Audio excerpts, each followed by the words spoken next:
आप सभी का स्वागत है आपके अपने YouTube चैनल अनमोल कोचिंग में। उम्मीद है सभी स्वस्थ होंगे और कुशल मंगल होंगे। हमने हिंदी व्याकरण से संबंधित MCQs या प्रैक्टिस सेट स्टार्ट किए हैं, जिसके तहत आज सेकंड वीडियो है। फर्स्ट वीडियो में हमने 60 क्वेश्चन को डिटेल से समझा था और उससे संबंधित जितने भी फैक्ट थे उनको एक एक करके हमने बहुत अच्छी तरह से जाना था। आज की वीडियो में भी आपके लिए 60 क्वेश्चन रहेंगे। उम्मीद है यहाँ से भी आपके बहुत सारे डाउट जो हैं वो क्लियर होंगे। यदि फिर भी आपको कोई डाउट रहता है तो आप कमेंट सेक्शन में जाकर वहाँ पर कमेंट कर सकते हो। आइए स्टार्ट करते हैं आज के क्वेश्चंस। क्वेश्चन नंबर 61 से 65 तक आपको शुद्ध शब्द चुनना है। आपके पास 4 शब्द दिए हैं, उनमें से सही शब्द कौन सा है वो आपने चुनना है। जीएसटी, जीएसटी, जीएसटी या जीएसटी। तो आपका शुद्ध शब्द कौन सा है? जीएसटी। ठीक है, ये ठ से रिलेटेड आपसे बहुत बार क्वेश्चन पूछा जाता है। ठीक है, कई बार आपसे पूछ लिया जाता है पृष्ठ, ठीक है, जिसे हम पेज कहते हैं, उसको कैसे लिखा जाता है। परिशिष्ट, ठीक है, जब भी आपने कोई बुक पढ़ी होगी तो उसमें सबसे पहले पेज में दिया होता है परिशिष्ट, मतलब कि उस पूरी बुक में क्या है वो सब सारी चीज़ें उसमें दी रही होती है। या फिर आपसे शब्द यहीं से पूछ लिया जाता है अभिष्ट कैसे लिखते हैं, कनिष्ठ कैसे लिखते हैं। ठीक है, ट या ठ से रिलेटेड भी बहुत सारे शब्द आपको बार बार एग्जाम में देखने को मिलते हैं। ठीक है, तो इनको अच्छी तरह से आपने देखना है कि कहाँ ट होगा, कहाँ ठ होगा। नेक्स्ट क्वेश्चन है क्षितिज। ठीक है, आपके पास 4 प्रकार से क्षितिज लिखा हुआ है, इनमें से आपने सही पहचानना है कि सही क्षितिज कैसे लिखा है। ठीक है, जब आप क्षितिज शब्द का उच्चारण कर रहे हैं तो दोनों ही ध्वनियों की और आपकी दोनों ही ध्वनियों पर जोर पड़ रहा है, क्षितिज। ठीक है, तो मतलब आपकी क्या होगी, दोनों ध्वनियां छोटी, क्षितिज, ये वाला आपका सही होगा। ठीक है, आपने याद रखना है कि जब भी आपने लघु स्वर की मात्रा देखनी है तो उसमें जोर पड़ता है, और जो दीर्घ स्वर की मात्राएं होती है उनका उच्चारण एकदम से होता है, निरंतर, निरंतर, निरंतर। ठीक है, ये तीनों ही ध्वनियां आपकी सही नहीं है, तो आपका सही क्या है, निरंतर, निरंतर। ठीक है, न में क्या पड़ रहा है, आपका जोर पड़ रहा है, फिर आगे आधा न, निरंतर। नेक्स्ट क्वेश्चन है मस्तक, मस्तक, मस्तक, दृष्टि। ठीक है, देखो मैंने अभी बोला आपको ट और ठ से रिलेटेड बहुत बार एग्जाम में क्वेश्चन देखने को मिलते हैं। दृष्टि, दृष्टि, दृष्टि, दृष्टि। ठीक है, तो सही कौन सा है आपका, दृष्टि। नेक्स्ट क्वेश्चन है पद्यांश में समास है। ठीक है, आपके पास शब्द दिया है समासिक पद, पद्यांश। ठीक है, पद्यांश होते हैं जिन्हें जो भी हमारे कविता संग्रह होता है, काव्य संग्रह होता है, उसका जो एक पैराग्राफ होता है उसे कहते हैं हम पद्यांश। मतलब कि पूरे पद्य का एक अंश, पद्य का अंश, पद्यांश। तो यहाँ क्या हमें देखने को मिल रहा है, कारक चिन्ह का। ठीक है, तो का क्या हमारा कारक चिन्ह है, और कारक चिन्ह हमें किस में देखने को मिलते हैं, तत्पुरुष समास में। ठीक है, तो पद्यांश में कौन सा समास है, तत्पुरुष समास। जहां भी आपको समास विग्रह करने पर कारक चिन्ह दिखाई दे वो होता है आपका तत्पुरुष समास। नेक्स्ट क्वेश्चन है भवन का संधि विच्छेद है। ठीक है, भवन आपकी स्वर संधि का ही 5वां भेद है, अयादि संधि। ठीक है, उसका ये आपके पास एग्जाम्पल है भवन। तो अयादि संधि में आपने देखा होगा उसमें क्या वर्ड हमें देखने को मिलते हैं, आए, आए, अब, आप। ठीक है, ये 4 शब्द हमें वहां देखने को मिलते हैं। भवन, भवन, अब, किसकी साउंड आ रही है यहाँ, अब की, भवन, अवन, भवन, भवन, अवन। अब की यहाँ ध्वनि आ रही, तो अब आपका किससे बनता है, ए से बनता है अय, ऐ से बनता है आए, ओ से बनता है अब, और औ परिवर्तित होता है आब में। क्या हमारे पास भवन, अब किससे बन रहा है, ओ से बन रहा है, तो ओ किस में आ रहा है आपका, भो प्लस अन। ठीक है, भवन, ब तो हमने किस में कन्वर्ट कर लिया, ओ में, तो हमारे पास क्या रह गया, अ और लास्ट में है न, अन। भो प्लस अन, भवन का सही संधि विच्छेद होगा भो प्लस अन। यह स्वर संधि के 5वें भेद अयादि संधि का ये आपके पास उदाहरण है।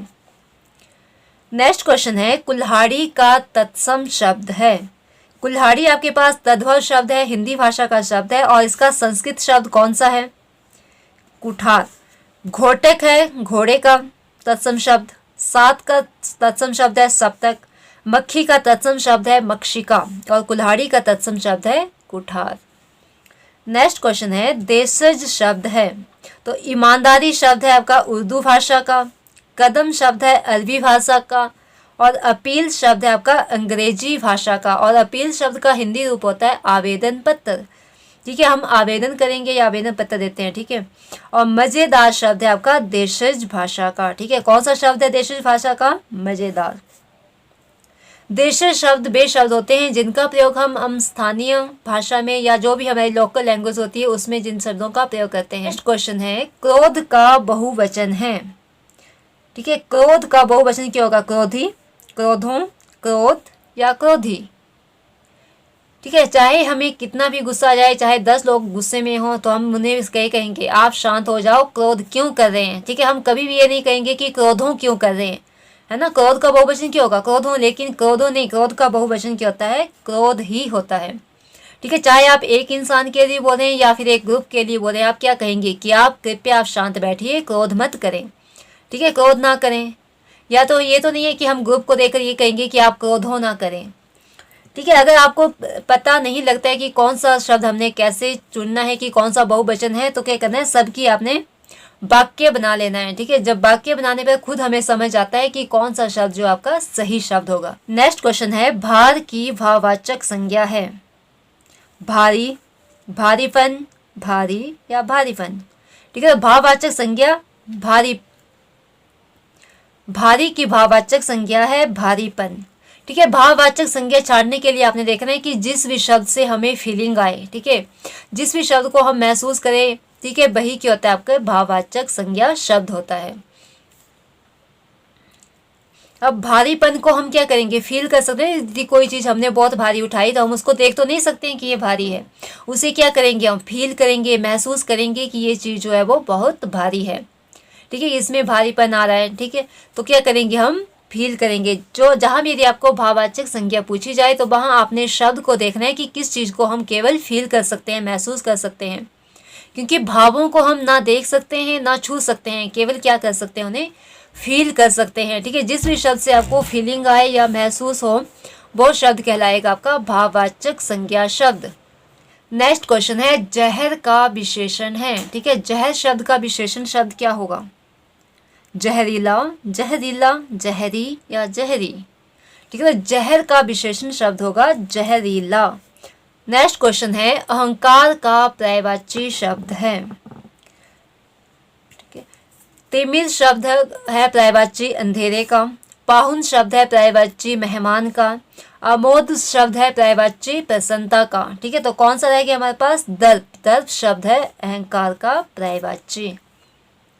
नेक्स्ट क्वेश्चन है धर दबाना मुहावरे का अर्थ है पकड़कर भूमि पर पटक देना, अभिमान ना करना, भूमि पर पटक देना या फिर लज्जित होना। ठीक है, तो इसका इस मुहावरे का अर्थ होगा पकड़कर भूमि पर पटक देना। नेक्स्ट क्वेश्चन है छाती के बल चलने वाला के लिए उपयुक्त शब्द है ऊसर, उपकृत, उरग या अथा। ठीक है, ऊसर शब्द प्रयोग होता है जैसे आपकी जो बंजर भूमि होती है जहाँ पर हम कुछ उगाते नहीं हैं। ठीक है, उसे कहते हैं ऊसर। उपकृत, जिस मतलब आपने आप पर किसी ने उपकार किया और आप उसके क्या हैं? उपकृत हैं, उसके आभारी हैं। अथा होता है बहुत ज़्यादा। ठीक है, तो कौन सा शब्द आएगा आपके पास? उरग। छाती के बल चलने वाला मतलब कि जो रेंगते हैं, ठीक है, उन्हें कहते हैं उरग। नेक्स्ट क्वेश्चन है पवन का संधि विच्छेद है पे प्लस अन, पो प्लस अन, पै प्लस अन या फिर पौ प्लस अन। ठीक है, उम्मीद है कि अब आप इसको जल्दी से पहचान पाए होंगे क्योंकि पीछे हमने सेम इससे मिलता जुलता शब्द किया था भवन। ठीक है, जो कि स्वर संधि के पांचवें भेद अयादी संधि का उदाहरण था और ये भी उसी ही संधि का उदाहरण है। अब किससे बन रहा है? आपका ओ से। ठीक है, अब बनता है ओ से। यहाँ ध्वनि है, जब हम उच्चारण करें तो ध्वनि आ रही है कि प अ न। पवन का संधि विच्छेद क्या होगा? पो प्लस अन। नेक्स्ट क्वेश्चन है तत्सम शब्द है आम्र, आग, घड़ा, पैर।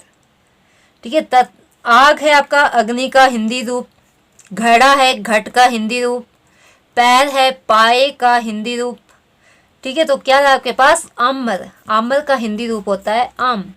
ठीक है, आपके जितने भी र होते हैं, आधे र, रेफ वाला र, री की मात्रा, ये पदेन्द्र, ठीक है, तीनों र जहाँ भी आते हैं वो आपका तत्सम शब्द होता है। तो इसमें आ रहा है आपके पास पदेन्द्र, ठीक है, तो ये कौन सा शब्द है? आपका तत्सम शब्द है। ठीक है, वैसे आपके पास गृह, री की मात्रा, ठीक है, करम, र, ठीक है, ये सभी शब्द के आपके तत्सम शब्द हैं। जहाँ भी ये तीनों र आते हैं, इन तीनों को कहा जाता है ये आधे र हैं। ठीक है, जहाँ ये तीनों आधे र आते हैं वे सभी क्या होते हैं? आपके तत्सम शब्द होते हैं।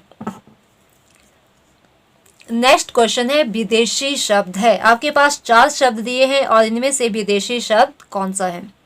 वकील, खिचड़ी, लोटा या एहसान। ठीक है, वकील शब्द है आपका देशज भाषा का शब्द, खिचड़ी शब्द है देशज भाषा का शब्द, लोटा शब्द है देशज भाषा का शब्द और एहसान शब्द है अरबी भाषा का शब्द। ठीक है, तो विदेशी शब्द होते हैं जो भारत की भाषा को छोड़कर अन्य किसी भी भाषा के शब्द होते हैं, उन्हें कहा जाता है विदेशी शब्द। तो एहसान आपका अरबी भाषा का शब्द है, अर्थात अरब देश की भाषा का शब्द है, तो ये क्या होगा? विदेशी शब्द। नेक्स्ट क्वेश्चन है भेड़ का पुल्लिंग है। भेड़, भेड़ू, भेड़ा या भेड़ी। ठीक है, तो भेड़ का पुल्लिंग शब्द भी क्या होगा? भेड़, क्योंकि भेड़ के लिए हम यूज़ करते हैं नर भेड़ और मादा भेड़। ठीक है, ना कि हम भेड़ा उसे कहते हैं। ठीक है, क्या कहते हैं हम? नर भेड़ और मादा भेड़। तो भेड़ के पुल्लिंग के लिए हम क्या कहेंगे? नर भेड़, और जो स्त्रीलिंग होगा उसे कहेंगे मादा भेड़। लेकिन शब्द क्या यूज़ होता है? आपका भेड़ ही होता है, ना कि भेड़ा। ठीक है, ये मत कर देना कि पुल्लिंग शब्द है तो उसको भेड़ा कर दिया। ठीक है, भेड़ का पुल्लिंग होता है भेड़ ही, बस इसके साथ हम शब्द यूज़ कर देते हैं नर और मादा। नेक्स्ट क्वेश्चन है जल का बहुवचन शब्द है। जल, जलज, जलना या जल, जलन। ठीक है, तो जल का बहुवचन शब्द भी क्या होगा? जल ही होगा। नेक्स्ट क्वेश्चन है आनंद मगन में समास है। द्वंद्व समास, तत्पुरुष समास, बहुव्रीहि समास या फिर अव्ययी भाव समास। आनंद मगन का समास विग्रह करो पहले। ठीक है, क्या होगा समास विग्रह इसका? आनंद में मगन, में क्या है आपके पास? कारक चिन्ह, और जहां भी कारक चिन्ह आए वो होगा आपका तत्पुरुष समास। तो आनंद मगन में कौन सा समास है? तत्पुरुष समास। आज जन्म में उपसर्ग है। उपसर्ग होते हैं जो शब्द से पहले प्रयुक्त होते हैं, और उपसर्गों को कहा जाता है शब्दांश। शब्दांश अर्थात शब्द का एक अंश, और अपने आप में इन अंश का या इन शब्दांश का कोई भी मीनिंग नहीं होता है, लेकिन जब ये किसी शब्द के साथ जुड़ते हैं तो ये शब्द में क्या ले आते हैं? परिवर्तन। ठीक है, तो आपके पास शब्द है आ जन्म, इसमें कौन सा उपसर्ग है? आ, आज, जन्म या म। ठीक है, तो इसमें उपसर्ग है आपके पास आ। ठीक है, एक बात हमेशा याद रखनी है, जब भी किसी शब्द से आप उपसर्ग छांटते हैं तो उससे पीछे वाला शब्द आपके पास एक पूरा शब्द होना चाहिए। ठीक है, जैसे अपने यहाँ आ निकाल दिया तो हमारे पास पीछे शब्द क्या रह गया? जन्म। तो जन्म शब्द के एक आपका पूरा शब्द है। ठीक है, इसलिए इसमें उपसर्ग क्या है? आपका आ। नेक्स्ट क्वेश्चन है नारी का पर्यायवाची है। तटिनी, सरिता, बसुमती या दारा। ठीक है, तो नारी शब्द का पर्यायवाची होगा दारा। मेरा आपके लिए MCQs लाने का यही उद्देश्य है कि आप क्वेश्चन को सॉल्व करना सीख जाएं कि कैसे क्वेश्चन का आंसर निकालना है। यदि आपको क्वेश्चन नहीं भी आता हो तब भी आप कैसे क्वेश्चन निकाल पाएंगे। ठीक है, यही चीज़ें हमने यहाँ सीखनी है। नेक्स्ट क्वेश्चन है उत्थान का विलोम है। ठीक है, आपके पास शब्द है उत्थान, उसका विलोम शब्द क्या है? सबसे पहले तो आपको उत्थान शब्द का मीनिंग पता होना चाहिए कि क्या होता है। ठीक है, उत्थान होता है उठना, तो इसका उठना का ऑपोजिट क्या हुआ? गिरना। तो गिरना को और क्या कहते हैं? पतन। ऐसे 89 तक शुद्ध वर्तनी चुनिए। आपके पास 4 ऑप्शन दिए हैं, उनमें से सही शब्द कौन सा है? ठीक है, वही हमने यहाँ देखना है। पहला शब्द है आपके पास निर्गुण, निर्गुण। ठीक है, जब आप इसका उच्चारण कर रहे हैं तो क्या ध्वनि आ रही है आपको? नी, निर्गुण। न पे भी आपका जोर पड़ रहा है और ग पे भी जोर पड़ रहा है। ठीक है, अर्थात यहाँ क्या हो गया? आपके दोनों ही ह्रस्व स्वर होंगे, लघु स्वर होंगे। ठीक है, तो कौन सा आपका सही होगा? निर्गुण। यहाँ आपके पास निर्गुण, निर्गुण, निर्गुण। ठीक है, जब आप उच्चारण करते हैं तभी आपकी ध्वनियों का पता चल जाता है आपको कि कौन सी ध्वनि कहाँ कैसी लगी है। नेक्स्ट है निर्विकार, निर्विकार, निर्विकार, निर्विकार। ठीक है, तो सही आपका उच्चारण करने में क्या है, निर्विकार। चतुर्मुख, चतुर्मुख मतलब कि त में भी छोटे ऊ की मात्रा होगी आपकी और म में भी छोटे ऊ की मात्रा होगी। तो कहाँ है आपका छोटे छोटे मात्राओं वाला, ये है आपका सी, चतुर्मुख। यौवन, यौवन, यौवन, यहाँ ये तो ब दोनों आपके पेट फटे वो ब है, देखा देखिए होगा आपका यौवन या यौवन, यौवन। व्यक्ति, व्यक्ति, व्यक्ति। ठीक है, ये आपका व्यक्ति सही अर्थ। नेक्स्ट क्वेश्चन है, काला की भाववाचक संज्ञा है, कालापन, कालीमा, कालीमा, काली। ठीक है, मैंने थोड़ी देर पहले ही आपको समझाया कि जहाँ भी हमने भाववाचक संज्ञा छांटनी है वहाँ आपने शब्द में देखना है कि हम उसे फील कर सकें, महसूस कर सकें, क्योंकि भाव को हम ना कभी देख सकते हैं ना कभी छू सकते हैं, केवल उन्हें क्या कर सकते हैं, हम फील कर सकते हैं। ठीक है, तो ऐसा शब्द देखना आपने जिससे कि आपको फीलिंग आए। ठीक है, तो इसमें शब्द भाव, काला की भाववाचक संज्ञा होगी कालीमा। यह लाल की भाववाचक संज्ञा लालिमा, नीला की नीलिमा। ठीक है, लेकिन हरा की हरिमा मत कर देना, क्योंकि हरा की क्या होती है, हरियाली। ठीक है, आप लोग ये मत सोचना कि जितने भी कलर होते हैं उसमें इमा प्रत्यय लगा देना। ठीक है, क्योंकि सभी बस आपने ये चीज़ देखनी है कि शब्द से उसे कि हमें फीलिंग आए, ठोके उसको हम महसूस कर सकें। ठीक है, वही आपकी भाववाचक संज्ञा होगी।